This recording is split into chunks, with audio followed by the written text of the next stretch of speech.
training.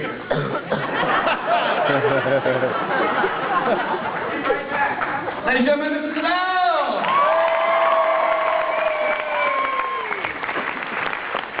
Good evening, ladies and gentlemen. Are you having a good time? We have some wonderful guests, but they need you to be having a better time than that. Are you having a good time? This is very good because we're blinded by these two lights, and as far as we can see, there's 12 people here. And I'm sorry, it sounds like there's 12 people here. Are you having a good time?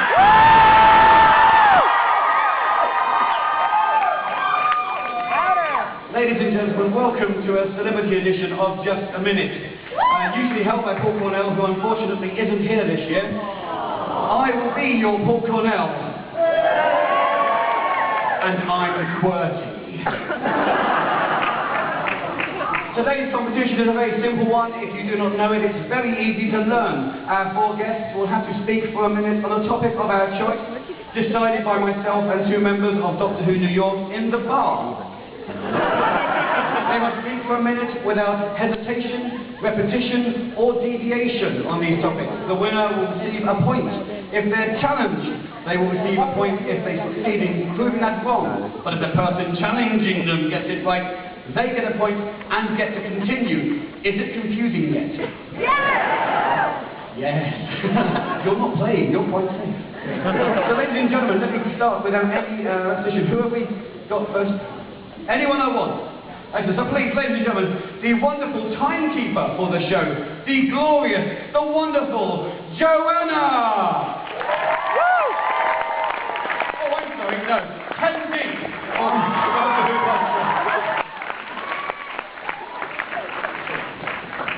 Now we have four wonderful, wonderful guests from the world of science fiction for you today. I say the world of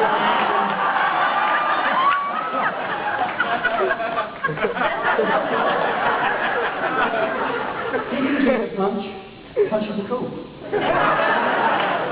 Our first guest needs no introduction, but he'll force me to do it contractually anyway.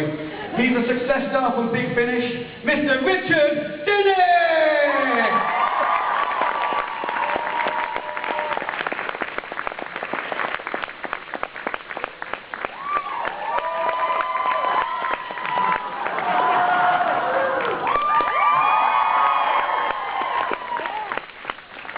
Our second star is one of the best, most well-known actors in the industry at the moment. You know him, though, as Winston Churchill, Mr. Ian McNeil!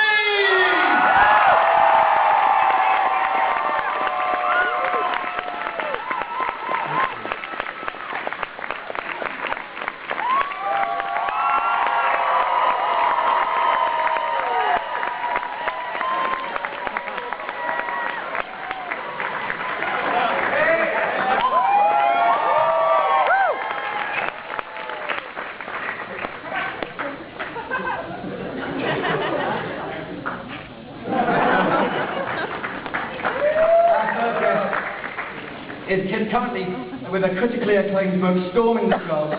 Please give a big round of applause for his host book, Miss Emma Fletcher!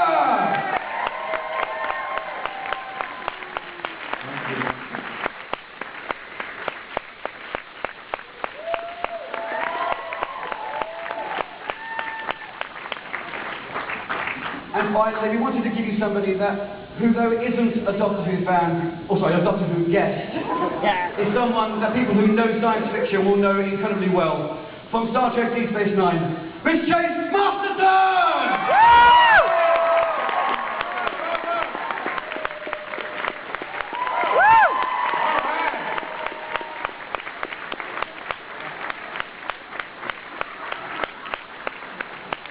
What you don't realise is that out there's 1,500 people and 400 of them are already working out some DS9 Doctor Who /fic. I think you've had the fair. Look at the one, that is beautiful. Now we have some topics. If my wonderful partner will pass me the topics. Why am I sitting over here? The topics. Have you got the topics? No. I wasn't over there.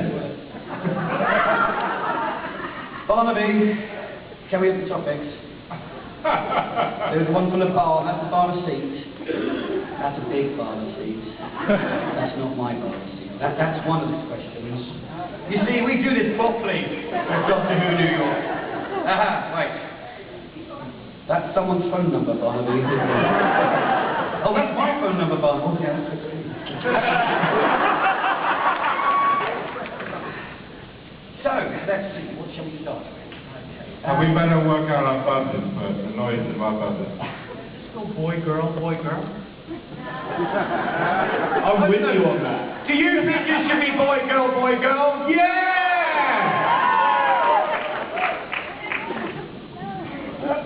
Okay, there we go. Win.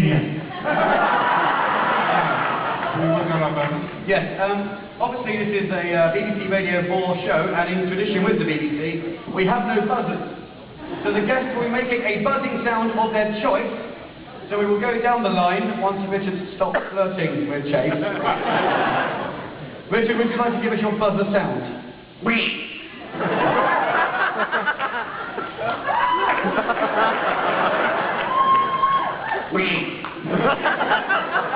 Fletcher, you have to follow Donald there.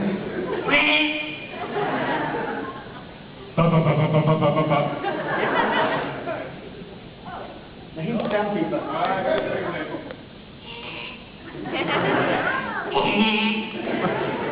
Okay. And we're going It's a dead donkey. to start, I think, from right to left. It's a very simple thing. They get 1 minute to speak on this topic, as I said earlier on. Any hesitations, any deviations, any repetitions, you're buzzing. You're buzzing. You talking to me? If you challenge and it's unsuccessful, the person who's speaking will get to continue. Okay. The first one we will start with Mr. Dinnick. Okay. On the topic of my unit is harder than yours. Starting now.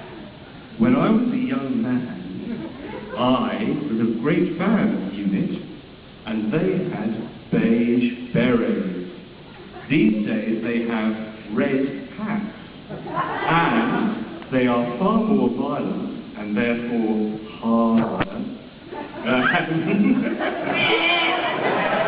We have a challenge. What was the challenge? Can you tell me what the subject is again? My unit is harder than yours. I never thought I'd be saying that to you. The challenge, Mr. Dinnick, what was the challenge for? My unit is harder than yours. Okay. Miss Phillips, for example, challenged him for the hesitation he was giving and he started to laugh.